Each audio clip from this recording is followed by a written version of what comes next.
Hello, everyone. Welcome back to Drop Frames. It's another episode. It's another week. I wanted to make the casting couch joke again, Zeke, but I'm just it's fine. We'll get through this together. We'll get through this. It's all right. It's all right. It's fine. It's fine. Go. What episode are we on? Today is 14/4/20, actually. 14/4/20. All right, smoke them if you got them. Zeke, why don't you tell everyone where you're at so we could just get that out of the way and move on? Let's just put it out there. What are you doing? I was actually selected for one of the few gamers selected for the space program, and they're putting me through all kinds of like G-force tests and how long can I hold my breath and like all that kind of stuff. How do I handle myself in 0G? And this is kind of like the green room of the place. And I told NASA, I said, I need 3 hours to do this show because the show is like it's really important to me. They're like, we'll see what we can do. So they set me up back here. It's not great. It doesn't smell the best, but it's all right. It's pretty good. Mic technology is not the best at NASA as well. It's a little known secret, or lesser known secret, I guess I should say. That NASA and microphones is just they never got the memo. So no, it's terrible. It's actually really awful. They had an intern went out to Walmart, and that's what we got. So no, I'm actually here for my here celebrating my birthday with a buddy of mine, Sour Kool-Aid Show. We did a little birthday cast on the 20th a couple days ago, and I extended my stay so I wouldn't miss any of these I want to say call-in show, but that's not what it is. Like remote shows. Like we should do a call-in show. Yeah. I actually tried to do a call-in show once upon a time. That technology is a fucking pain in the ass to get you guys to be able to hear someone on a call while also talking to them. It's a bunch of sub mixes and let's not do that. I take it back. We're not doing a call-in show. I'm nixing the idea. Let's move on. Let's move forward. We're glad that you could be here though. Even with the casting couch and the microphone, we're glad to have you. It's fine. It's all good. It's sticky. I'll be honest with you. It's pretty sticky. Well, So at least it's like home. Yeah. Yeah. Very true. Very true. Yeah, it's home. A little taste of home. Well, don't taste it. I don't know if it's the same. I wouldn't. Jesus. Oh God. Not good. Anyways, how far out are we from E3? What's today? 2 weeks? Yes, 2 weeks till E3. Nothing's really changed too much. I guess one thing has changed. I think on the Sunday. I can't say why, but I believe Zeke's going to be joining us, and I think Co's going to be joining us for all the stuff on Sunday. So that's the Xbox panel and the Bethesda panel. And I'm hoping that Rami's going to be the fourth slot there, and then we will mix up the guest on Monday for the Ubisoft and what else is on Monday? Ubisoft and something. That's not PC Gamer, is it? That might be Monday. Yeah. Whatever else is on Monday, we'll swap it up with some different guests there. Square. Oh, that's right. The Square Enix conference. That is right. So that'll be on Sunday the 9th of June, and then Monday the 10th of June. We'll have a full calendar out there and a full graphic so you guys can keep track with us on what's going on with the schedule. But some stuff has changed since last week, so I wanted to just push that out there and start pushing that info. Anyways, we'll do news in the latter half of the show. It's easier to cut news. I want to talk more about some games that you guys have been playing. I want to start with the most recent game, I think, in Co's life. I don't think Zeke has touched this yet, but talk to me about this Observation game. I see there's some buzz right now on the Twitterverse in the gaming world about this game, and I know that you've played and finished it, so I'm only going to show the beginning of this playthrough that happened yesterday. So, how's Observation?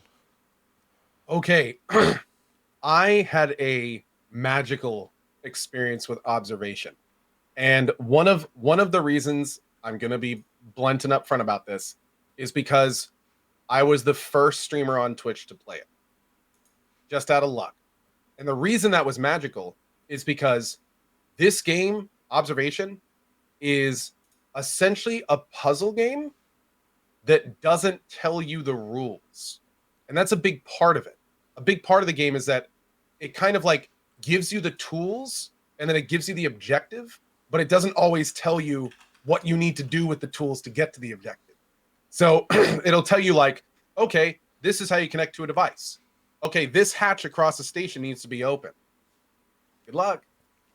And it's kind of like, okay, I've got this interface and I can click around and I can zoom in and I can do this. And you just kind of have to like play with it and kind of figure it out. So one of the things that was really fun is nobody in chat could give me the answer.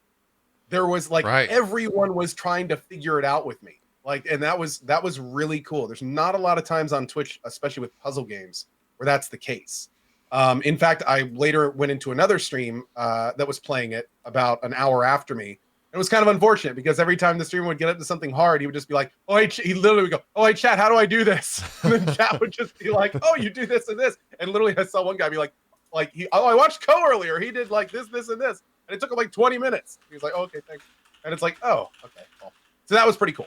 But anyway, on that note, Observation is an artistic, stylized 2001-esque game where you play a ship AI in an unknown situation dealing with unknown unknowns. And it is about a 4-hour journey, maybe a little bit shorter if you know what you're doing, because again, I took a little bit on some of the puzzles. It's a 4-hour journey exploring that. Now that I am done with the game, I can tell you that not only did I absolutely love it, but this game could have easily been an amazing movie. Like easily. Like the pacing and the story and some of the like discoveries and like I was as a lot of people in chat said, this is one of the only games that I barely talked during. Like I was just enthralled from beginning to end. Like from the very first section, I was hooked when I realized what I was looking at and what I was doing. And 4 hours and 15 minutes later, I like lifted my head and was just like, holy shit. Yeah. It's by the creators of Stories Untold. If you've never played that shit is fantastic. What a Stories and Untold. Like, here's something interesting. A lot of times a dev will make a really cool game, and then everyone will go, oh, well, you know, there's the one-shot wonder from this dev. Well, not only did they make Stories Untold, which was awesome, but then they made this game, which is pretty much completely different and is equally just as good or better. Oh man, these guys have sold me in terms of their ability to create. So yeah, I had a great time with it. I loved and gave a huge shout out to the fact that when you're starting the game, there's two options. The first one is subtitles, and you check that box, and then a second box comes up and it says, would you like the subtitles to be shown in sync with the dialogue? Notice in the subtitles that they load word by word. That's because they're loading as the person is talking. And that makes such a huge difference because there's so many times in this where it's like if you would have seen the whole sentence, then you would have seen the last couple words and been like, oh God, that's coming. And you just don't get that anymore. Yeah. So it's great. That's a lot of extra work as well. That's a ton of extra work. Basically, it's somebody going through the entire game with like a timestamp system. Right. And being like, tap, tap, tap, tap, tap, tap, tap, tap, tap, tap, tap, tap. Like it's a lot of work. It's a lot of work. But yeah, like here's the thing. I've said everything I'm comfortable saying about this game at this point. I don't want to influence or shape anyone's playthrough. And like I did a thoughts video for this game. It's one of the hardest thoughts videos I've ever done because it's an experience and I don't want to influence anyone's experience. All I can say is if you're a fan of sci-fi, if you're a fan of like 2001 style stuff, if you like very strange things going on all the time mixed with puzzle elements, check this game out. Okay. Also, we should say 2001 the movie, not like 2001. Yes, I'm sorry. 2001: A Space Odyssey was an iconic movie made back in the day. They kind of delved into kind of artistic representation of dystopian situations and AI and all sorts of stuff. So it's a really great movie. And honestly, like I said after this one, this was like playing through that game without me falling asleep. Okay. So All right. that was pretty cool. All right. Yeah, it's Kubrick. It's Kubrick for those that don't know. Yeah. What was I going to say? Oh, if you want to see, apparently the publisher was watching when I finished the game, and there's no content spoiling, but if you want to see my reaction to the ending, which begins right at the credits, that's on Devolver's Twitter. Nice. And yeah, it was fun. It was fun. Cool. Yeah. The music was great. The voice acting was decent. The like you can see the graphics were awesome. Like yeah, it was overall the package was just great. I'm afraid to show too much because it is, like you said, a puzzle game, and I'm sure there's a lot of spoiler elements. Being that it's only 4 hours long, it's probably there's no subtitles. Yeah. So that's all we're gonna show. Yeah. Looks good though. It's on PS4, PC. I don't think it's on Xbox, right? Do you know if it is or not? I have no idea. Okay. I'll wait for chat to confirm that or otherwise deny that. Now, I tweeted this last night. Is this a horror game or is it just like an intense game? I would say it's more of a discovery thriller. There are a few parts of it that are kind of jarring, but I wouldn't say they're horror. Okay. It is not a scary game. Gotcha. I might play this. Now, let's play another game called Close to the Sun, and that I would say is more of a horror game. Right, yeah. That's the BioShock looking thing in the 5 seconds that I saw. It's like BioShock without the gameplay. Huh, second okay. half. All right, we'll talk about that later. We'll talk about that later. How much? The other thing I see chat bringing this up a lot, and I think for whatever reason you have to say this. This is an Epic Game exclusive. You have to get it from the Epic Game Store. Okay. Yeah. All right. What does it cost? Do you know? I want to say 20, but let me check real quick. Oh wait, I can't check because it doesn't show you the price if you own the game on Epic Store. Wait, what? Yeah, if you own the game and you go to the store, it won't show you the price. Really? Let me double check and see if they've changed it. Oh. Right now it's $12.99 I think on store. It's $10. Oh no, actually yeah, I can if I go into the store page I can't see it, but if I look at it on the store back thing, it says it's $22.49. Okay.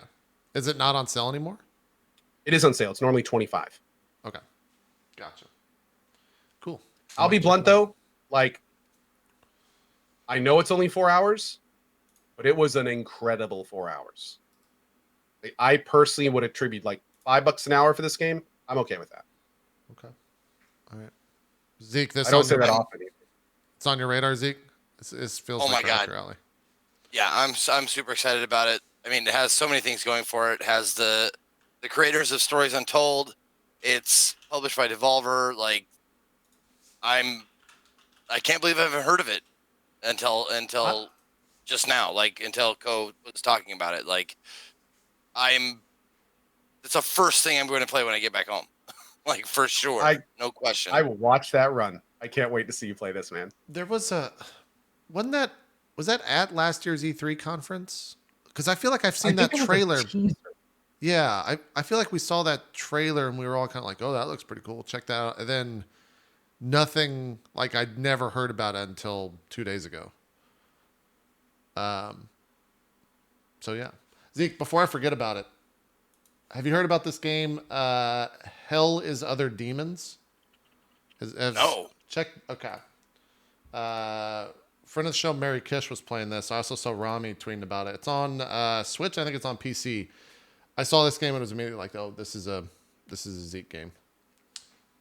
This is Hell is Other Demons. Let me get to some of the gameplay so you can see what it looks like. It's this right here. I don't know if it's a twin stick shooter or how it exactly plays, but it's this, which seems like what's that old game? Platforming. A little bit, yeah. But I think it's contained in like it's arena style, maybe. Gun something? Oh, you're thinking? What's the old game I'm thinking of? It looks just like that. You play a little soldier guy with the big gun, and it's like the graphics they look just like that. I thought it was gun something. Metal Slug. Oh, Metal Slug. Okay, yeah. Thank you. A little bit. Yeah, chat saying it's a platform arena roguelike is the way to describe it. But yeah, I wanted to mention it before I forgot about it because I had been meaning to tell you that you should probably check this game out. Looks like it would be a up your alley. So maybe we'll see that on the future. Hell is Other Demons. Hell is Other Demons. Yeah. Nice. It's a pretty good name. Pretty good name. This is Mary Kish's. It's What's her? Yeah, Merry Kish. Sorry, if you Kish. Kish. If you want to go watch it, it's on her Twitch VODs. If you want to see more of that gameplay. And then the other game that you guys both played, I have not touched this yet. Because Zeke, you did play A Plague Tale: Innocence before you left, right? I did, yes. Yeah. Yeah. We'll let you start that the convo on it. What'd you think of? First off, what type of game is this? Because I've heard conflicting things, but I haven't seen any footage of it. What the fuck is this game? It's a third person. I want to say it's more of a game as art kind of a experience. It's one of the most gorgeous, like graphically speaking, games I've played or seen. You jump right in it. It kind of reminded me of the quality of like Hellblade: Senua's Sacrifice, like as far as the graphical quality of it. The facial I don't know, mocap, I don't know what they did. That's not it. It's the environments, the lighting, the shadows, the detail, and stuff like that. It's phenomenal. The sound design is also one of the stars of the show. It's really, really well done. The voice acting is good. There are parts I think it's supposed to take place in France. And some of the accents are close. I mean, it feels some of them are a little weird, but the game there's not a lot of gameplay to start, and that's I'm sure what turns a lot of people off about this is the gameplay is pretty limited to and also it's an escort quest to start, like, and a lot of the first parts of the game are escort quests. See that little kid? Yeah. You take him, you have to protect him, and that's basically your mission. And for the first few hours of the game, you don't fight anything, you just avoid everything. So it's a lot of sneaking, a lot of distracting, a lot of like getting caught when you didn't know someone was there, that kind of stuff, and starting over from a checkpoint. That's something that needs to be said as well. No save system, no manual save system. It's checkpoint system only.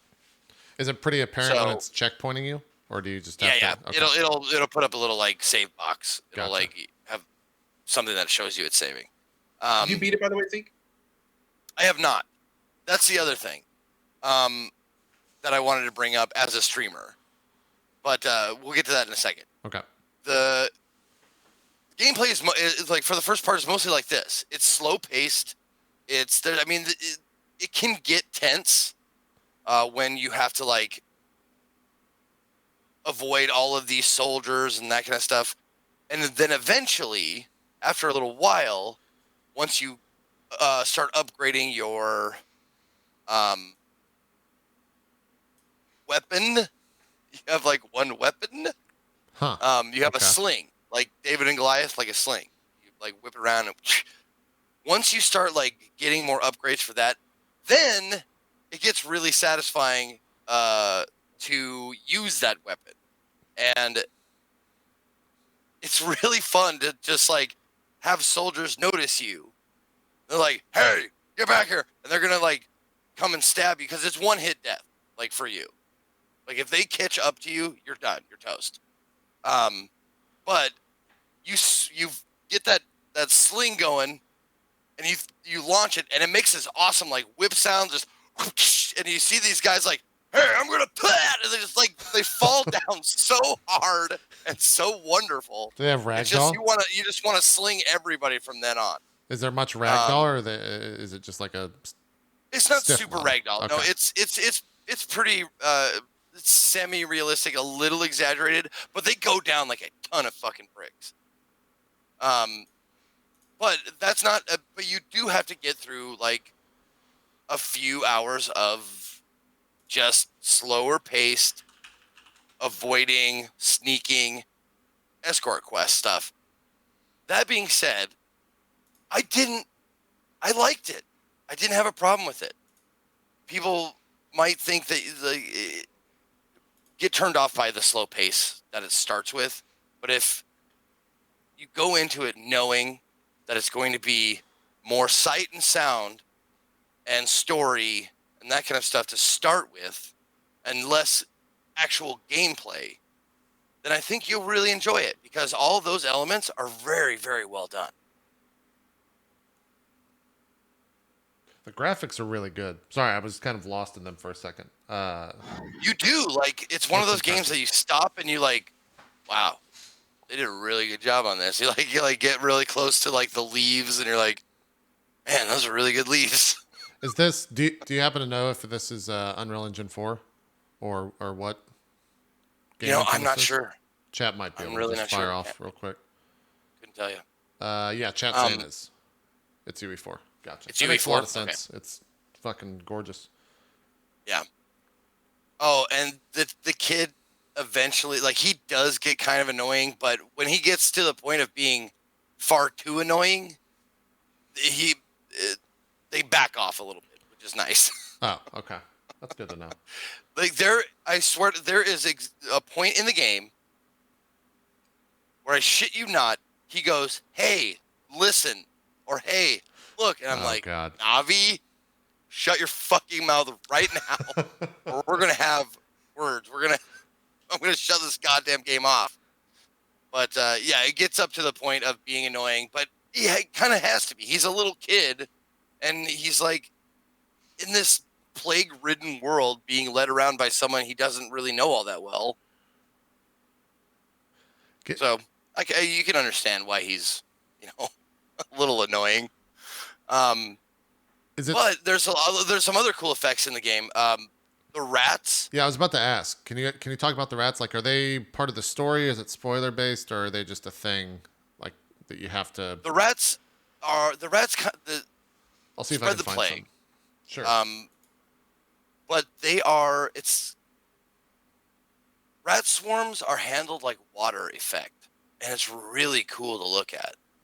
If you can get an eyeball on those, like, yeah, I'll some clip or something with rats in it, because they flow like water, or like insects, like a swarm of insects. Be careful going towards the end. Okay. Yeah. Yeah, I'm just looking for rats. I'll go find another VOD because I think this multi-part. Is that the most? But imagine, like, remember that part in Indiana Jones and the Temple of Doom where they go through that insect cave? Yes. Yeah, it's kind of like that. Like, they're everywhere. But if you have the light, if you have like a torch or something, and this is not spoiling anything, it's like one of the first mechanics you learn. If you have like a torch or something, you see them back off like water. It's like Moses spreading, like splitting the sea. Gotcha. Huh. Yeah, it doesn't seem it's a really cool effect. Doesn't seem to have a performance hit or anything too, so that's really cool. No, it's done really well. Yeah. Cool. What'd you think of this game? I pretty much echo most of Zeke's sentiments on it. It's essentially a stealth game with light action elements, and there's also crafting and an upgrade system that encourages you to explore the levels and get the different items and stuff. By the end of the game, you have a lot of different tools under your belt, so it definitely adds a little to the kind of gameplay element of it. But really, the game shines in terms of the story, the development, the worlds and levels are very interesting and unique. It was enjoyable for me beginning to end. I actually liked it a lot more than I thought I would. And yeah, it's really pretty awesome. Also, the last third of the game is different and engaging, and was definitely not something that yeah, it's cool. It's cool. So okay, yeah. All right. How long did it take you to finish it, by the way? Want to say about 9 to 11 hours. I'd have to check my YouTube playlist. In fact, I'll do that while we're talking here. But sure. Yeah, it's 10ish hours, I think, for most folks. Some people can complete it sooner. If you just you can just stick to the main story and kind of go right through it. And I think that's like 6 to 8 hours. Then if you kind of take your time and explore, you can add a few hours that way. What were we gonna say, Zeke? I think I'm at 12. and I'm not. I think I'm probably. I want to say like maybe 70%, 80% through the game. However, I don't know why some games do this and some games don't. Like I was really enjoying the game, killed the channel. Like the viewership just tanked for me. Huh? Really? What day did you play it Yeah. on? I think I played it on. I played it the day before I left, Saturday. Huh? Okay. I mean, Yeah. I guess maybe everyone, because this came out on Tuesday, I think. So maybe everyone had already like seen it on some of the other channels. I don't know though. God, I'm so bad at YouTube. What are you trying to find the total? Go to. I'm sitting here on the playlist, and there's got to be a total time. It's underneath somewhere. on the left column. It should say total playtime next to total views, maybe, or total video length or something like that. Someone tell them how long it is. Yeah. I need a job, please. Uh, Oh my lord. so do you guys both recommend it then? Oh, the total playtime got removed years back. You need an extension now. Cool. Thanks, Google. But yeah, what the? Okay, well that's dumb. That's dumb. Anyway, It is a pretty spendy game as far as like non AAA games go. what does it cost? 40? $45 on Steam. Ooh, that's a little steep. Yep, it is a little steep, but it's published by Focus Home Interactive, developed by Asobo Studio, which they have Disney money. If you look at their like previous games, they've done like Zoo Tycoon, Disneyland Adventures, Pixar's WALL-E, Oh, okay. stuff like that. So like they can charge whatever the fuck they want for the game, and they'll be like, yeah, whatever. People probably, whether they buy it or not, I don't care.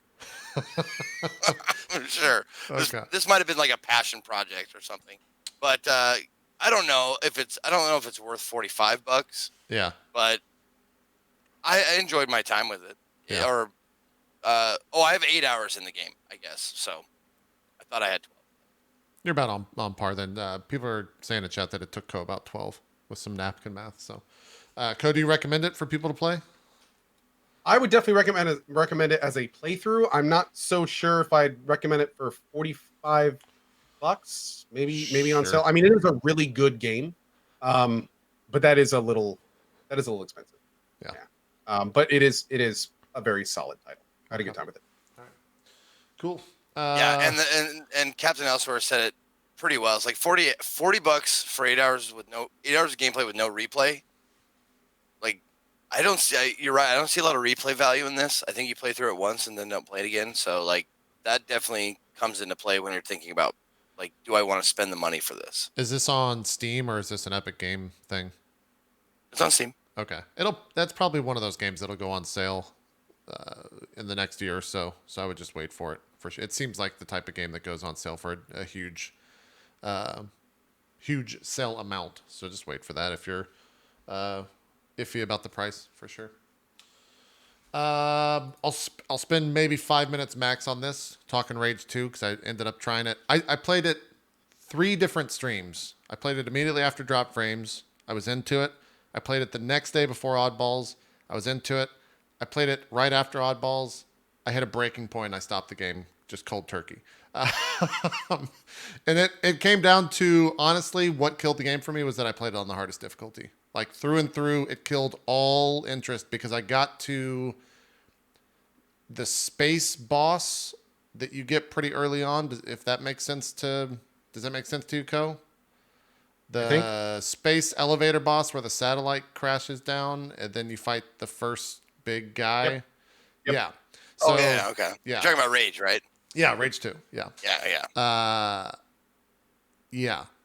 That boss on the That hardest fight took me a few difficulty. tries.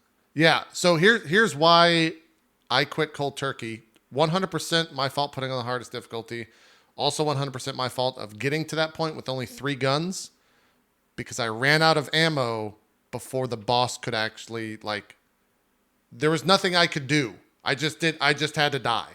And he had like a sliver of health and it's just like, well, I don't have any ammo. I guess it's time to reload this, and I'm not going to reload this because I've done it twice now. I'm going to quit the game.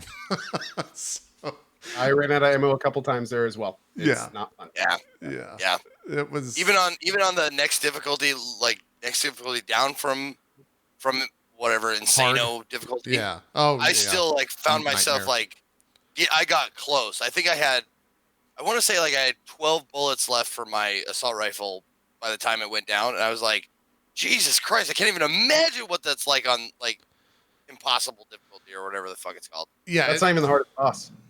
Yeah, I Well, I'm heard. sure it's I not. heard there's It a better not fight. be. I heard there's a fight where you have to fight 2 of those at once or something like that. Yeah. So Now, granted, by the time you get to that fight, you have more guns, I'm sure. you can one-shot the chest item. Oh, okay. Is that with the So- rocket launcher? Yes. That's what Dan You was can telling me. soup up the rocket launcher to basically like when by the end of the game, and this is one thing that I really didn't like about Rage 2. They basically use that boss like 10 times in the game. One of them just you do them both at once, and it gets to the point where it's just like you can sleep. Like you blast the chest, go to the side, you do the thing until he gets back up. During his get up animation, you blow the thing off his chest again, then you go behind him and kill the thing. It's kind of lame. Yeah. Yeah. But again, the thing about Rage 2 though is, and honestly, the thing that I would probably say, like, you might want to give it more of a try and get through that part, because the game really shines once you get all your powers and once you start getting your guns. Then it becomes like really, really fun, and the difficulty becomes much less of an issue. Yeah. I had a great time in just the normal combat. I only had 3 weapons, but I ended up getting I think it's the slam, the one where you can like jump up in it, and I upgraded it enough to where it had the black hole effect, so it would suck mobs in. And the funny part about that is the beginning of that game on the hardest difficulty, chat was screaming because I was basically effectively playing a cover shooter because I couldn't take shots at all, and I didn't have abilities, and I would like pop out from behind a wall and just take a fray bullet and lose like 50 HP. And then 5 grenades would rain down on your head. Yeah, and they're like, you're not supposed to play it like a cover shooter. I'm like, guys, come on now. Like, there's nothing else I can do at this point in the game except play it this way. So I went and got other abilities. And then the game, it's like you're playing on a completely different difficulty once you get that slam. Like, you don't even, there's no hiding. You just run into the fucking fight, jump up, kill like 6 or 7 guys, then you can deal with the other 2 or 3. Oh, dude. Just wait until your melee does 50% extra damage after you dash. Sure. You can dash twice in a row. You get 2 shots of shatter in a row that you can do, and they become basically one shots. You get a black hole ability that can suck in enemies. Yeah, it becomes just like ridiculous down the road. I believe it. Yeah. Yeah. But that's what happens with like most open worlds, right? Or you can do that with most open worlds. Like all you got to do is avoid like the story missions. Go do like the upgrade missions or find all the upgrades and shit. And then once you get back to story, you're like, man, this shit's easy. Yeah. And you know there's 2 things about Rage 2 that are super unfortunate. One, it's the fact that the game really doesn't push to you like you need to get your shit first. Like the point of this is to power up and then do the main quest line. In fact, they give you an ability, and a lot of people don't tend to know this. If you hold down your focus when you're just out in the world and you pan your camera around, there are these giant blue lights that come down, and they come down over new powers, new weapons, stuff like that. So you can just spend the first few hours of the game just like, there's one, cool, let's go get a new power. And you just drive over and kick their ass, then you get to power, and then, there's another one, let me go get that. And there's like, all the weapons get tons of huge upgrades, and the powers are all incredible, and yeah, it really helps. And the other thing that's really, really unfortunate, and they've already announced Rage 3. So I hope to God that this message makes it to them. Yeah, they're already talking about Rage 3. Huh. Rage 1 was a semi-open world narrative experience where like you had a small area and then you did main quest, and then that unlocked more area with a lot of main quest, and then that opened up. It needs that structure, man. They need that structure, man. They've got the gameplay in Rage 2. The gameplay is awesome. Now we need a narrative that pushes us through the entire world. We need interesting characters and quests to keep us going, and a backbone to hold the whole thing up. That is how Rage 3 is going to be successful. And I hope to God they are not planning on just carbon copy Rage 2 into Rage 3, because it will not do well, and people will not be okay with it. So, I mean, they're barely okay with Rage 2. The only reason that Rage 2 is getting, pretty good, like not good reviews, but okay reviews. It's like 7s, because the gameplay is phenomenal. And the worst part is the main part of the game most people don't like. And like the Right. main quest is a side quest. So yeah, I mean it's really, really hoping that they Rage 1 is here, and it was Rage 2 fully open world. Now they need to combine the two for Rage 3, and they will have the perfect Rage. That's what we need. The funny Well, and thing also about like oh, good. well, I was gonna say the funny thing is everything you just said in terms of what they need for Rage 3 already exists in a game called Doom. And I think that's why this game is open world, because if it wasn't, it would just be a bad Doom.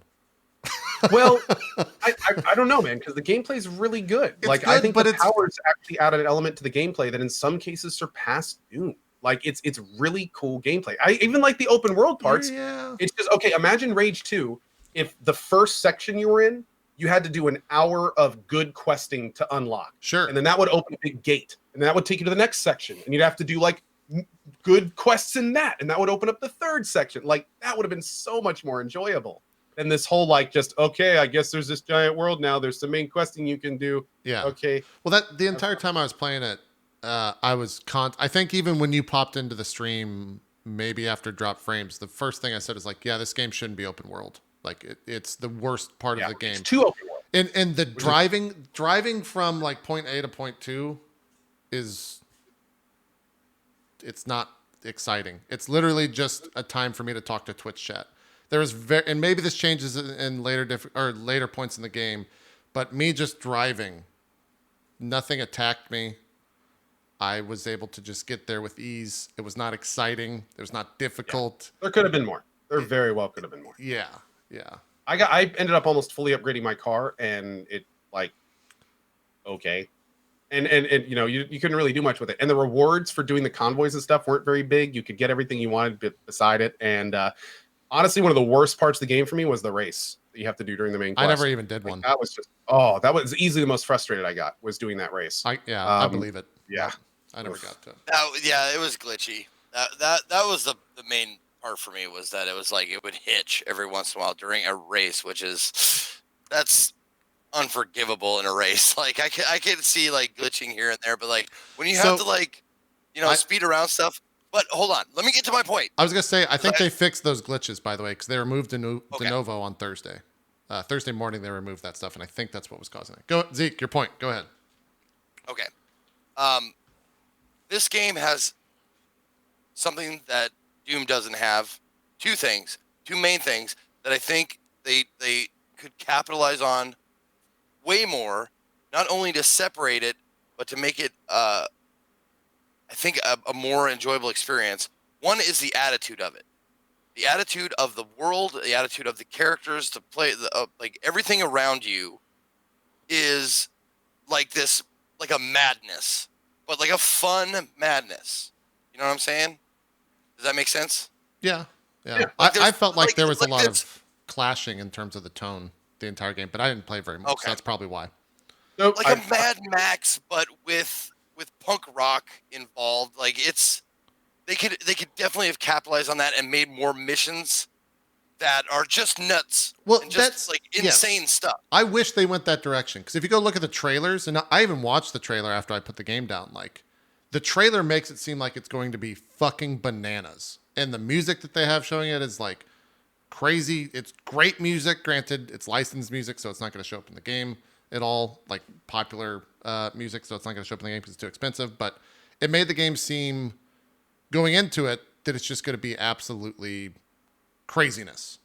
I never felt like it was. In fact, most of the times when I'm talking to an NPC and they're just going on and on and on with like not interesting dialogue, I just found myself waiting to like, can I just leave the room? Please let me just leave. I want to go shoot something. I don't want to listen to you talk anymore because it's not interesting. So yeah, I wish they pushed like that insanity as well, for sure. Yeah. And people say like, so it would make it more like Borderlands. Like, sure, I guess. Like Borderlands has that kind of funny, like weird punk rocky kind of attitude, but this is, you could go even further with this, like the insanity of the apocalypse. Like people are starving and they're thirsty and they're dying and all that kind of stuff, and you could just explore the fuck out of that and just go crazy with it and get gory, get brutal, get like absurd. Like I loved when you first met that the lady who made the arena battles. Oh, I never She saw was her. like French or something. Oh, you might not have seen it. Yeah. But she's like the leader of this like it's kind of like if you play Magic, it's kind of like Rakdos. It's like this fire and blood like carnival kind of a thing. And it was a lot of fun. Like I was like, I want more characters like that. Yeah. And the other thing, the biggest thing I think they could have done is I think they could have done a better job with the vehicles. Like, give me a monster truck with huge like a backhoe claw on it or something. You know, like give me a fucking cop car with spider legs or something. I mean, fuck, man. These are just two great ideas off the top of my head. All right, Zeke's going into game development. There is a monster truck with a nuke gun on the top. Uh-oh. Yeah, maybe. But that's what I'm saying. Like, you could definitely have like gone the other route and just done like monster vehicles and had like these awesome battles. Yeah. Yeah, Here's the thing though, Zeke, even with those two awesome vehicles in the game, it doesn't, like, the combat is still drab. Like it's like I drove the monster truck with a giant cannon on the top and it was cool for a little bit, but the cannon doesn't do a huge amount of damage and it didn't handle well. And then towards the end of the game, slight spoiler, you do get like this Batman-esque, like crazy futuristic tank with this big cannon on the top. But at that point, it's like you can just jump out and do more damage on foot because you're so superheroed out. So yeah, they give you the tools in some cases, but they don't give you the sandbox to use them in. So, yeah. Well, and they don't give you you can't mod any other vehicle but the main vehicle. Is that right? Is that still correct? Yes, that's true. And that was a huge disappointment. I saw that too. Why would you give me all these vehicles to use and then only let me put guns on one of them? Are you stupid? Here's the thing, though. What if you just didn't have driving in this game? And they just scrapped all of that and it became kind of like what Coast's saying, where it's closed off or there's not any open world elements whatsoever. I think the game would have been 10 times better just from that alone. So that's not to say I do want to reinforce, like we're highlighting all the bad things. And I think both of you will agree.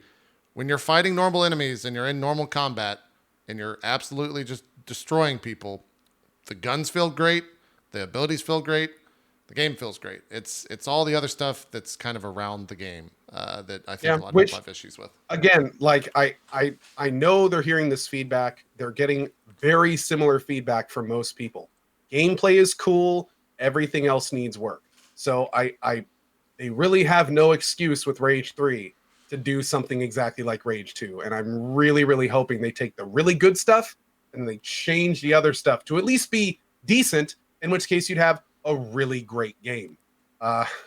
We'll see. We'll see. Well, you remember that part in the game where the dude had like I'm sorry, I'm gonna be kind of graphic here. He had a butt plug in with like a raccoon tail, and the other guy was chasing him around like that kind of shit.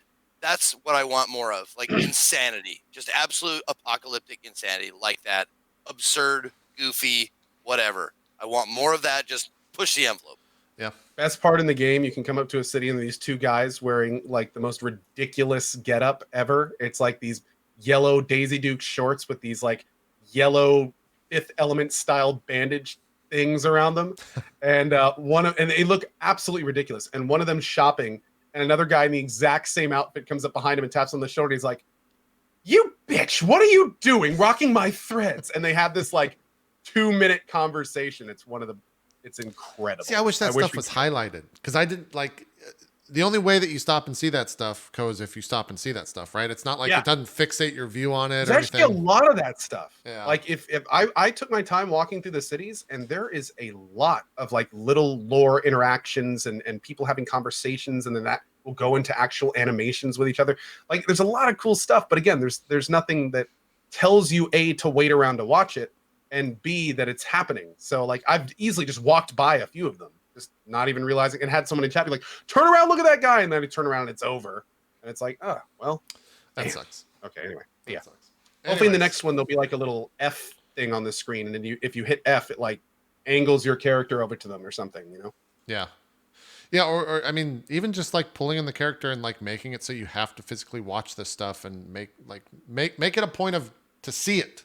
Like, Showcase it. yeah, If yeah, you're going to take the time to 100%. mocap and voice act and do all 100%. that stuff, make the player watch it for the first time. Who cares? Yeah. Take away their controls and make them watch it. Because here's the thing: the second I was talking about how I was bored by the doctor that has like the toddler with the giant poop bag behind him, whatever that guy's name is. When you're talking to him and you can walk around in the room, I immediately become disinterested in what he's saying because I'm just walking around in the room, fucking with things, punching the baby's diaper, and like all this. If you make it like focus in on that character where I can't do that, 100% I'll actually start trying. Which is exactly what they did in Rage 1. So it's like, yeah. Anyways, so I stopped Rage 2 and I started playing WoW Classic. And now let's talk about nostalgia. Nostalgia. Well, let me get my pillow. Nostalgia. Hold on, I'm just gonna get Nostalgia. JP, look, I understand nostalgia, but what about the nostalgia? No, nostalgia. Nostalgia? Man. Nostalgia. Nostalgia. What a hell of a Oh God, drug. we've said it too many times. It sounds weird now. It does. Nostalgia. Yeah, that's why I stopped. That's why I had to stop because in my brain it was Road. Yeah. Nostalgia. Yeah. Oh God. Yeah. I love how everyone in chat's asleep, yet this game had 100,000 people watching it on a single Your numbers stream. have been awesome in this game. I have made a note that whenever you're streaming this game, you're rocking like 2,300, 25, 2,700 people. Like, yeah, I don't look at the viewership, but we're like talking about WoW, 3.5, and you're just sitting there in front of a mob, like hitting one button. Like I don't understand seconds. it, man. And here's the thing that's so weird is the majority of those people, I think, are people that have never played WoW Classic. So that's why viewership's been so good, is because they're trying to understand what WoW once was. But it's, man, I've had a lot of thoughts about like MMOs in general and like World of Warcraft in general in the past week that I have not thought about in a long time. And So you're going hard on release, right, of WoW Classic? Yeah. You decided? Yeah, I will go. I will definitely be playing a lot of Classic in August when it releases. And I didn't expect to be at all Tell me until I started something. playing. How are they going to do the progression? Are they doing a progression? That's sort of kind of where my information will be limited. I know that when it first comes out, nothing will be active, but they're on patch 1.2, and that's up to, I think, the AQ event, the Ancrage event. So a lot of things can just be 1.13 or 1.12. 1.12 is, I think, the current patch that they're on. And so I think they're going to release stuff in kind of waves. I don't know if they're out there saying exactly the dates or how long they're going to be between the two things. And if they are, I haven't seen any of that. But to be honest, like for me, the allure of WoW is getting to 60 and participating in world PvP. Like seeing other people, and it's a conversation that if you've watched any WoW stream, it's something that's said a billion times, but it's the idea of when you play World of Warcraft now, everything is instanced. You're playing with other servers. You don't know anyone on your server. It's this idea of like, there's somewhat like anonymity when you're playing the game. When you're playing WoW Classic, it's that server. There's nothing else. You see people like, granted, the beta is kind of small, but I'm assuming it's going to be like this on release. While leveling, I saw people at level 2 that then I did dungeons with at level 22. And they were the same people. Oh, feels good. And so if they were an asshole then, I know that they're going to be an asshole now. I love that, dude. Exactly. That's what I remember. So you have to be very careful, man.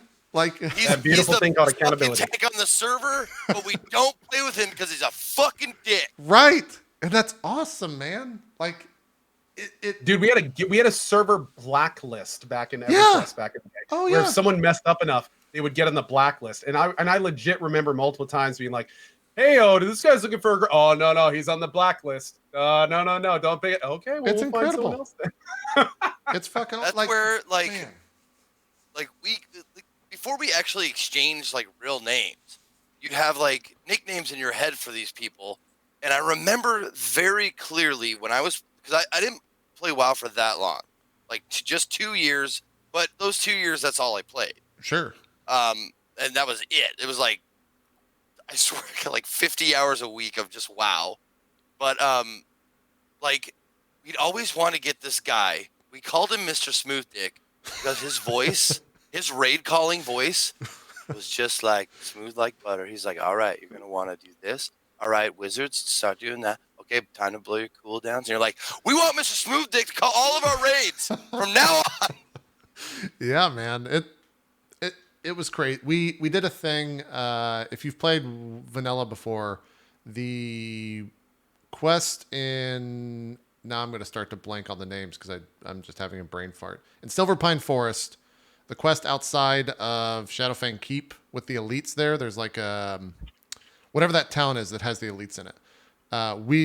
There's no LFG. There's no looking for group HUD. So you have to like /1, type in general, like anyone want to do this elite quest, and you link the quest. Found people from there, and we went and just started killing these elites with random people from general. And it was like one of the best gaming experiences I've had in the past like 6 months. And it wasn't even anything special. We were just killing elites with randoms in a group, and it worked out great. And it was fantastic. Yeah, Pyrewood, the Pyrewood Village. That's the name of it. It was fucking incredible. This is Welling Caverns, which is notorious for being just a labyrinth that is 1 billion hours long. We ran this on, I think, Monday. It was an absolute blast. So it's a weird thing. It's a Look at those tiny little numbers that are popping out of the thing. 19, 20. Dude, I had 100. God, he wants to get 30 point of damage. Oh my God. I had 100 crit on a fire blast in it, and I was like, oh, that's a big hit. That feels really good. I know the feeling. It's really good. It's really good. So, yeah, it's great. It's good stuff. I'm definitely leveling don't slower. Don't do this to me, JP. Don't do it. Don't do it to me. Dude. I don't want to go back. Yeah. I don't want to. It's a hell of a thing, man. It's a hell of a thing. It happens a lot in my chat. Someone's saying there's like a vanilla friend finder website to where you can like type in your server and I think type in like guilds that you were in, and other people that were in those guilds as well have done it. And so you can like link up with old friends that you haven't talked to in 15 years in some cases. I don't want to ever talk to those people again, but if you want to, you can definitely do that. Because guild drama was a hell of a thing back then. It was a whole mess that I don't ever want to be involved in ever again. So, did you ever you ever run up against any of the RP server guilds?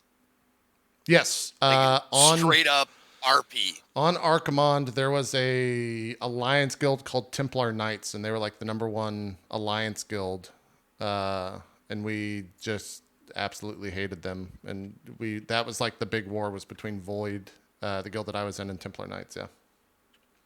Yep, they were all paladins, right? Mm-hmm. A lot of them were. Oh my God. Yeah, I would talk to Man vs. Game. He's like, yeah, I became the champion of that guild. I was like, what the fuck? And he's like, you have to RP like every time you talk to anybody in the server. You have to RP or in the guild. And I was like, wow, that must be tiring. He's like, it is. It's really tiring. Yeah. Anyways, it did, like I said, it sparked a lot of internal conversations. I know, Ko, you've been playing a lot of EQ.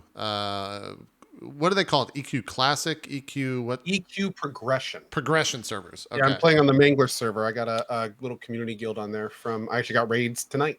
Gotcha. So it sparked this idea that everything that they've done in MMOs, I think, when you think of everything that happened after EQ and after WoW, has come at the expense of like quality of life. Like everything they've announced, it's like, oh man, that's such amazing quality of life. And we as players wanted it then, but I think that actually is what killed MMOs.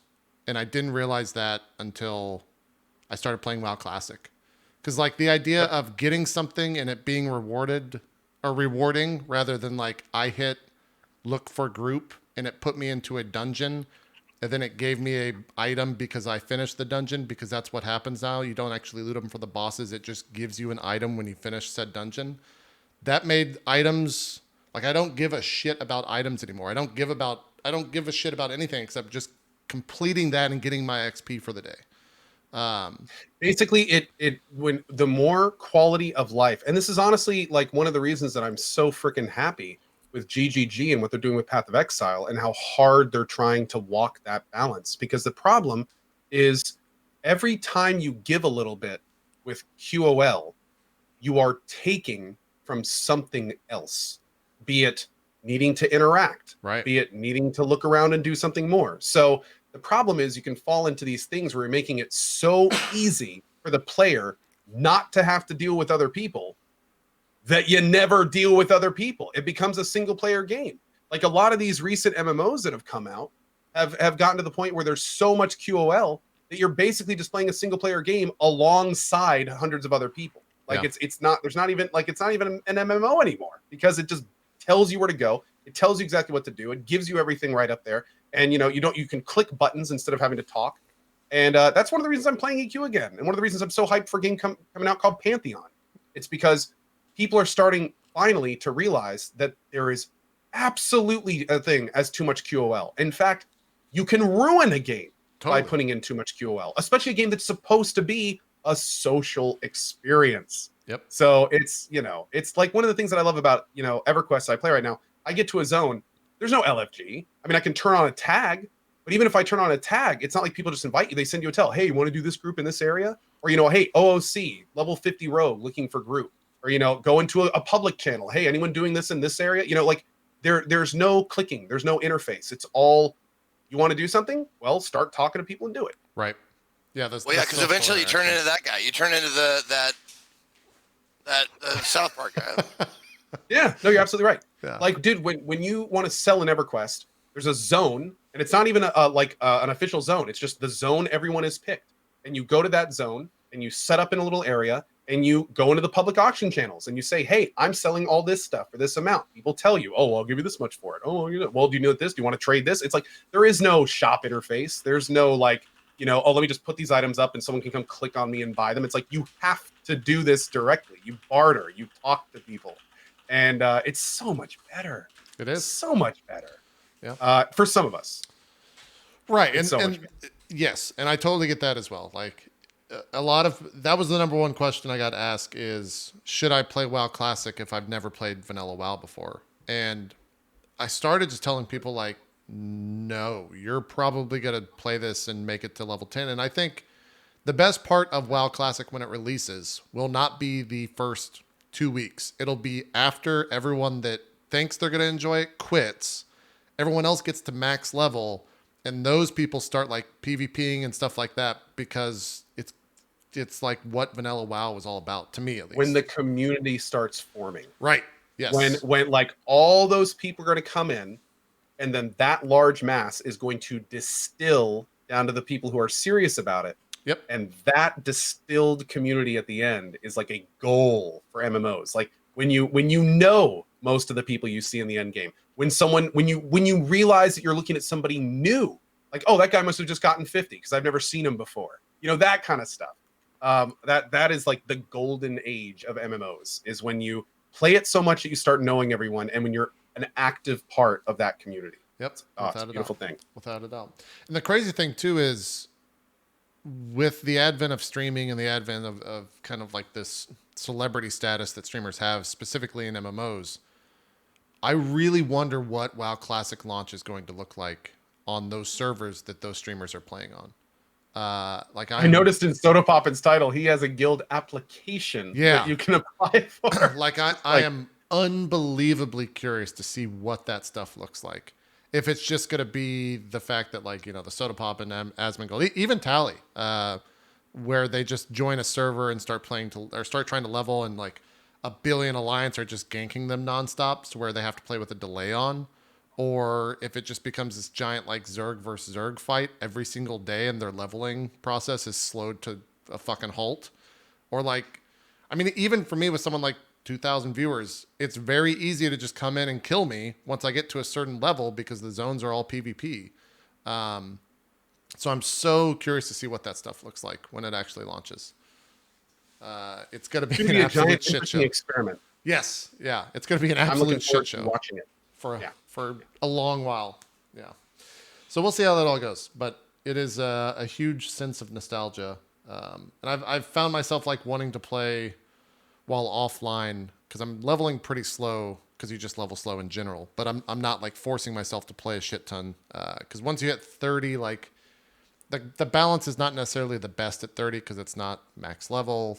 You don't have mounts. Mounts are at 40 in vanilla, so only like druids have cheetah form, and hunters have aspect of the cheetah, so they can move a little bit faster. And Can you shamans only have get to fast level form. 30 now in Yeah, Classic? 30 is the max. Okay. Today, I think, is actually the stress test, and I don't think it's open, but I think they're allowing a lot of people in, and I want to say level 5 is the cap for that. 1 to level 5, so I'm sure those starting areas are a fucking mess. Someone in chat saying they have invited 70,000 plus, so we'll see how that Yeah, I goes. saw a few people on Twitter that were like, I got into WoW beta. And then like you see the reply an hour later. Wait, it's a stress. Wait, what? I don't get to play whenever I want. It's just a stress test. Damn it. Yeah, that sucks.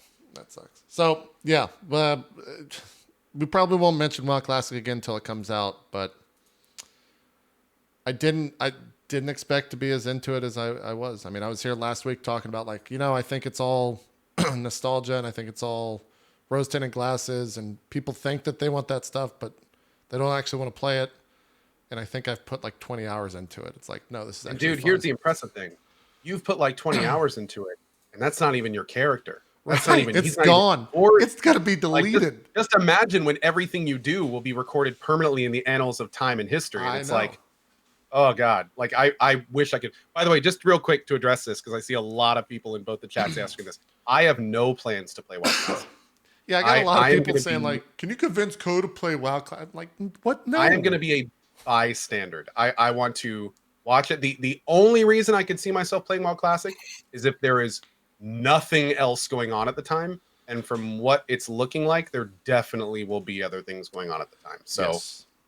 Yeah, and again, if I like an MMO, as any longtime community members in my community can tell you, I'm either not playing an MMO, or it is my entire fucking life, and I go to bed thinking about it, and I dream about it, and I wake up playing it. Like I have 2 modes with MMOs, so I need to be very careful managing those modes. Mm-hmm. Yeah, it's either on or off. Mm-hmm. There's no middle ground. Yeah, I'm having a hard time with EverQuest just now. Like someone else. I have a coalition in EverQuest. I can't lead it. There's somebody else leading it because I was like, I can't do this. I have to maintain a respectful distance. Did you stream So any no of that? drop frame server? For what? For WoW? Yeah. Probably not. No. I don't want to like do anything where I will probably wait for like the massive streamers to choose a server, and then I'll go to somewhere completely different. That's smart. Because I feel like those servers, one, you're gonna get a giant queue to log in, and 2, you're just inviting yourself to the fucking madhouse at that point. Like it's gonna be insane. Some of those streamers that only play World of Warcraft, the soda poppings, the Towlies, hell, dude, what's I never say his name right. Asmongold. Asmongold. Yeah. He had 100,000 people watching him play. What's a server pop cap? Like 2,000? I don't know. It's the kind of thing where I'm wondering, like some of these like the sodas and the Asmongolds, like are those guys just going to be whatever server they pick? That server gets a 2-hour plus login for its duration. Like, I can only imagine how they're going to deal with that because it doesn't matter what server you go to. At that point, you're just a force in yourself, and it's like right. Well, and the other thing is all it takes to play is a WoW subscription, right?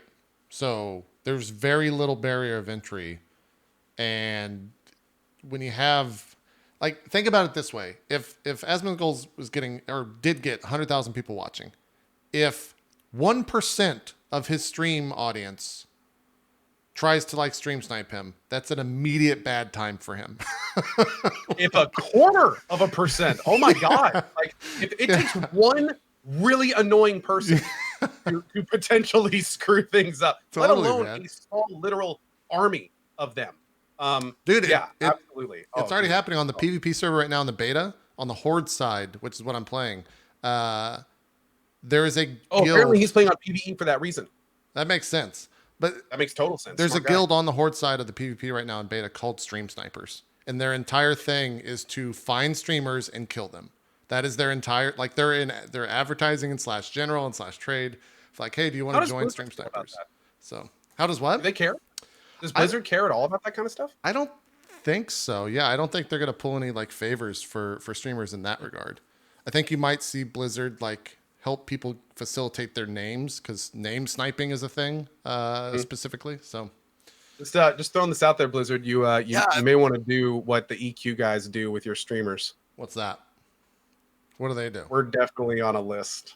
Oh, okay, nice. So like in 2 weeks, the first expansion on my server is released, the Kunark expansion. Yeah. And anytime an expansion releases, the servers go pop cap. Like Mhm. there's you get queued, no question. But the EQ guys were like, "Oh, do you stream it? Okay, cool. Queue bypass."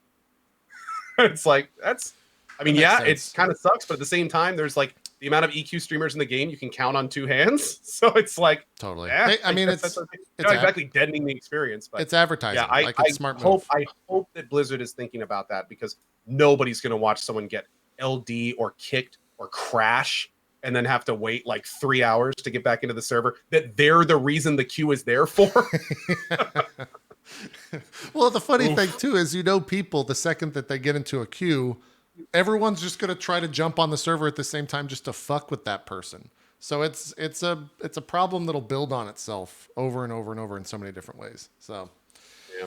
yeah. Although there's people in chat saying some kind of interesting things. I mean, some people like watching their favorite streamer stuck in queues because then it's like, oh, he has the same issues I do. Like that's a connectable experience. It's relatable.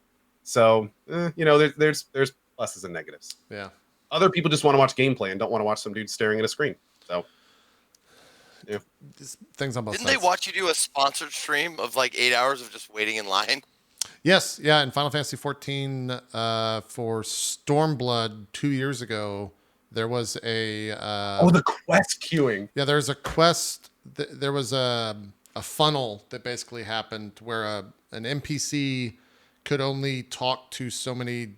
I think the thing was that Robin could only talk, or Robon or whatever, could only talk to so many people at a time, and there was only so many instance servers. And didn't he despawn after you talked to him or something? No, he just wasn't clickable. He didn't respond to anything, and so That's what it was. yeah, the solution was to form a line within the game that I got stuck at, and Aaron was like one of the first people through, to where you're just sitting in the line, and it went on for 48 hours before it got 36 hours before it ever got like quote fixed. But yeah, that gotta was a admit- sponsored stream. One of the most impressive shows of MMO community organization I have ever seen in a game. Literally, no one was skipping line. Like there wasn't a cluster of people around the front trying to just turn it in instantly, except you. But you're different. But like you could, like I remember seeing screenshots of people that would start at the beginning of the line and go all the way to the end. It was all over Reddit for a while, and Yeah. those were incredible. Except JP, who was, It was- of course by the front turning that shit in, and everyone knew. It was so funny. There's a reason you're the king of shit. It was so you gotta, funny. you gotta do things to earn and keep the title. We understand. Everyone We was get it. talking in general, and they're like, "All right, guys, everyone line up." And then, hey, Asa, get in line, you asshole. And then someone, no, he's one of those streamers. He's just here for the views. He's being a dick. And I was like, "Sorry, guys, I'm just trying to do the same thing you're doing." Yeah, as Mr. Scott Evans just said, JP just keeping it on brand. Yeah, That's right. You got to stay consistent. That's how you do Yeah. it. That's right. yeah. Well said.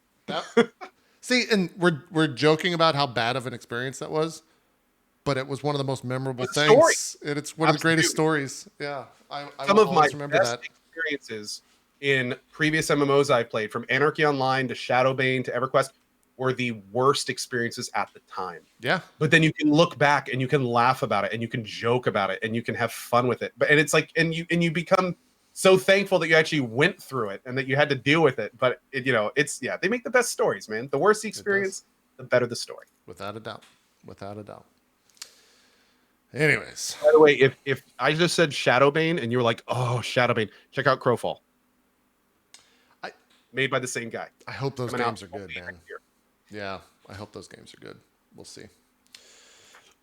How much time do we have to break? About 10 minutes. Zeke, not La Mulana. What was that horror game that you played 2 weeks ago and we never talked about? Leilania, or Lel- hold on. I want Let to me talk just- about it. Lorelai, that's what it is. Lorelai, that's what it was. Let me find the. I'll find the VOD of it. Here it is. Wait, Yeah. what? No, that's not it. If you Google Ezekiel underscore Lorelai, the first thing that comes up is Co-Carnage cosplay. That's not accurate at all. Someone in chat link with a VOD. Those of aren't supposed to Lorelai. be public. Yeah. Did you play this on an Indie Sunday? I started it on Indie Sunday, and then I finished it because it was every once in a while a game will strike me so interesting, like it'll become so interesting to me, and I want to see what happens next.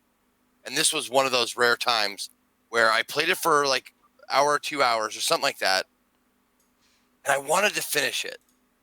Now, this game, don't let this turn you off, because it almost turned me off.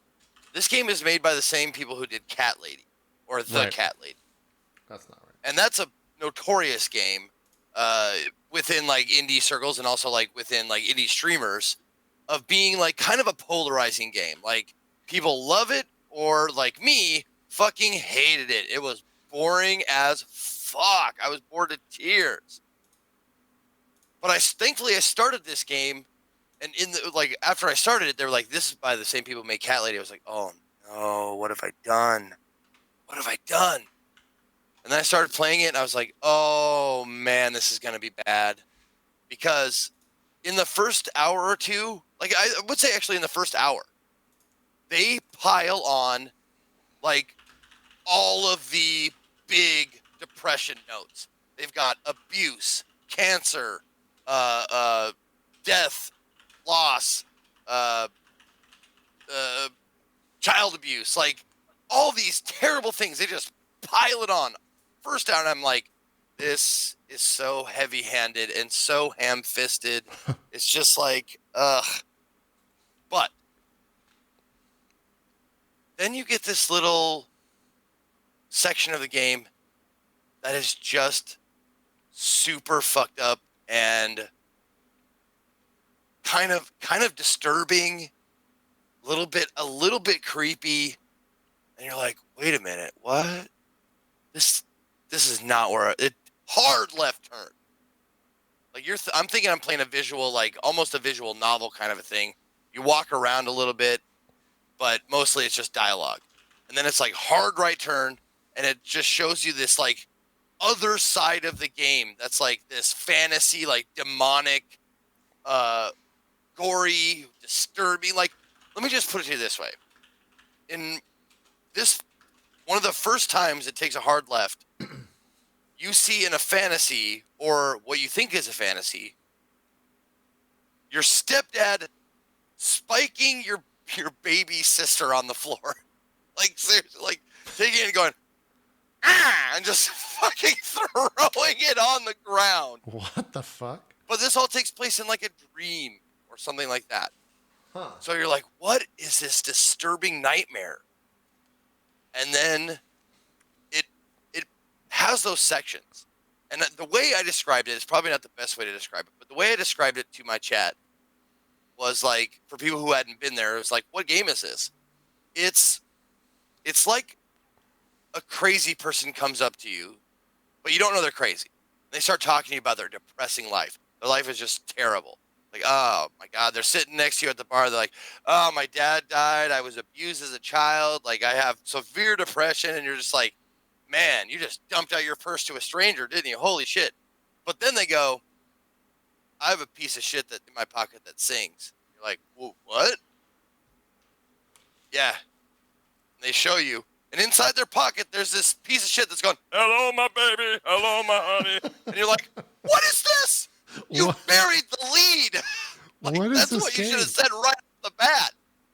And that's kind of what this game is. It's like moments of like, just like this heavy-handed, sad, like storytelling, and then just weirdo insanity. And I played it all the way to the finish, and I loved it. I absolutely loved it. It's called Lorelai. It's $14.99 on Steam. Came out April 26th of this year. It took me. It's about a 6-hour experience, and man, it was a roller coaster. Okay. Yeah. All right. Like, and it take you through scenes of like. Well, I'll just say, your occupation in the game, within the game and within the story is you work at every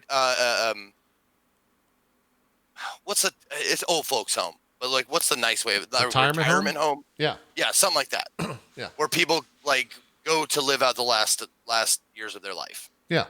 That's where you work. And there's some disturbing and like emotional shit in there.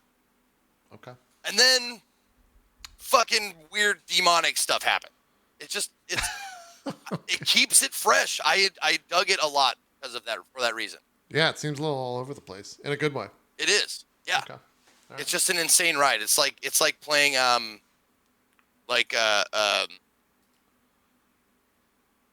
it's like watching like beaches mixed with Fear and Loathing in Las Vegas. Okay. That's a thing that can exist, sure. Yeah. Yeah, it was. What was that, Co? My favorite movie of all time. Well, you might want to check it out. Well, Fear and Loathing. Yeah. I praise, man. I would not have pegged that. It's a good movie. The monologue that he does, the crashing wave. I used to know every word of that by heart. Dude, that's cool. I wouldn't have expected that either. I have a new respect for you, Co. Uh-oh. We're learning so much about Co today. No, I thought you were gonna say something like the Lego Movie or something, and be like, yeah, that's about right. Well, I mean, that's a close second. I mean, not that it's a bad movie. then- I'm just and saying, then like, it's a Milo safe choice.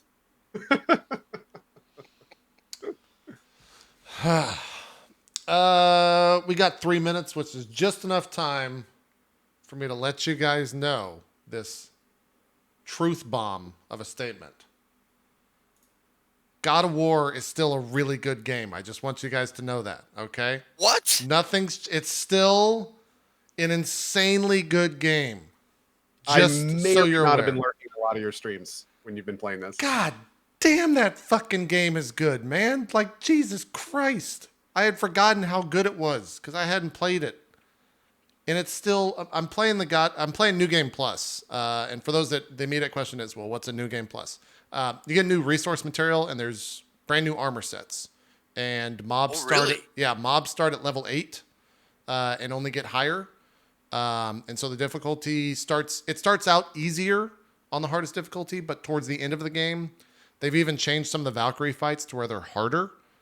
And I never killed the hardest Valkyrie in the base game, and I've been told that it's a degree more difficult than it is in the base game. So if I ever get to that point, are you planning to? Yeah, I did 2 days of it this past weekend. I'm going to do 2 more days of it this upcoming weekend on Saturday and Sunday. And yeah, it's one of those games where I don't, and it's same thing as when I played it on release. I don't think about having to stream a game or I just like enjoy the game. God, it's pretty. And that's the other thing. I forgot how good it looks, man. All the particle effects and dude, stuff. when you fight Baldur, especially at your stage of the game. Yeah, when you fight Baldur in the first, like fucking hell, man. It's such a gorgeous game. This fight, by the way, was the hardest fight for me when I played originally on the hardest difficulty. Too. It is. This is the first time I did it, and it is unbelievably easier when you have more abilities because you have the blades. Like I have the blades at this point in the game, which is obviously cool. Which is obviously not normal. And I did the elf stuff, I forget what their world is called. But when you have the blades versus them, they build up their stagger meter much faster, and so those guys are pretty easy. And I just got into the mines, and I think the dragon is coming up, or something like that. Anyways, it's a good game still. Very cool, man. Yeah. Not that we need to talk about it, but just a real quick blurb before we go on break. I actually returned to Sekiro today. Really? And I got to the very last boss. and I tried him for like 45 minutes. I think I got to Ishin's second phase once. Okay. Man, I gotta say though, like first of all, you put Sekiro down and you come back to it, and you might as well be an infant. I would agree with that. Game. Like, oh my god, it took me like 30 minutes just to remember how to block properly. And then finally getting out, like, and then I had like a little mini boss to do before I got to Ishin.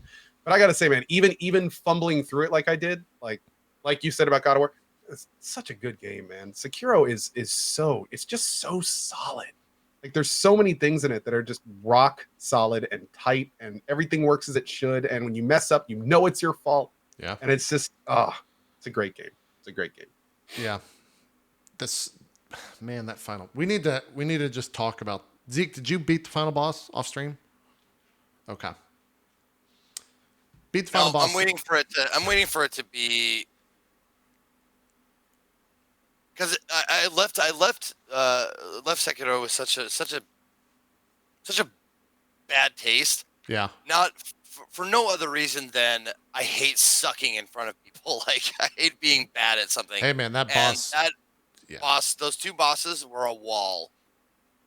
Dude. Were like a definite like skill check wall for me. Are you talking about the last guy and the flaming red guy? Yeah. Yep. So you've basically gotten to the end of the game. Yeah, he's right there. Yeah, dude, I don't care what chat says or anyone says. Those two bosses are they're not like, I don't think of them as roadblocks. I just think of them as like the culmination of that entire game. And I can't think of anyone that's just waltzed in there and been like, oh, this is a fucking joke, blah, blah, blah, and being on the first like 10 tries. There's actually a third endpoint, and it is the second owl fight. It's an optional fight you can do. I've heard that's harder. Dude, I'll tell you straight up, he's harder than Ishin. I haven't beaten Ishin yet, but in terms of like attack patterns and how much ground they cover, and especially how he telegraphs his moves, like I'm pretty sure the optional owl fight is harder than Ishin. Again, I haven't beaten Ishin. Speak to it. Yeah, so I can't really do that. But yeah, oh my god, dude. Holy shit. I can't speak to it. I know that Ishin is that first phase, the way, like the default way of fighting that boss, you can't get hit, and you have to perfect the first phase. And it only gets crazier from then on out. And I haven't seen the second out, so I can't speak to that. But that final fight is a fucking monster. Like I got to the second phase one or two times. I think once. And just the second phase was like, it was like fighting a different boss. Oh, 100%. It was like, oh, all those moves you just learned to defend against, here's an entire new set of movement, reach, speed. It's just like, you're not even fighting one boss. You're basically fighting 4 bosses back to back at the end. You're fighting Genichiro once, and then like the 3 phases, and each one being complete. Yeah. 100%. Oh my lord. Nobody told me I had a Glock. I wasn't prepared. I wasn't prepared to have a damn machine gun. Like, what is this? Dude, he brought a gun to a sword fight, and he killed me with it. He does not give a fuck about you or anyone.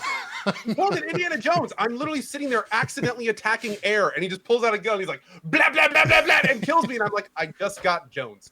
Like, what do I even, I'm an extra in a movie. Yeah. It's a motherfucker.